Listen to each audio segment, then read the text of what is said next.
And if I can find the quote, in verse 2, it says, "Who is it that's obscuring my plans with words that have no knowledge?" In other words, you've been talking for 37 chapters, and none of it represents my character or my goodness. All you're doing is complaining and harping on Job, and you didn't at one point lift him up. You see, in counseling, we talk about, and specifically, and we call it cognitive behavioral therapy, which is the kind of counseling I do with clients.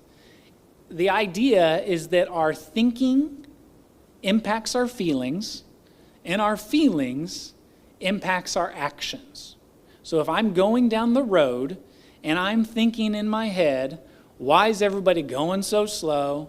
Can't they get it together? Man, these old people, they don't know how to drive. Oh, these Northsiders, they follow no rules of the street. And I just start ramping up in my head. What am I going to feel? Anger. I'm going to get angry about the slow traffic. And once that thinking turns into these feelings of anger, now my actions change. Now I drive more aggressively. And I yell out my window, or I shake my fist. I say things that are not Christ-like. All because my thinking was not on what is pure and lovely and good. It was on, how dare they? How dare they interrupt my day?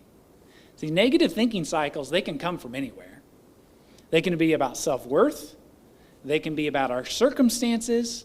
And they get really stuck. A lot of the time, they are repeated patterns that we've learned over time. They're habits we get into because when you have a thought and you've thought it 100, 1,000 times, it becomes automatic. It becomes the thing I slip into when I'm lonely, sad, depressed, upset. And I go into that base thought.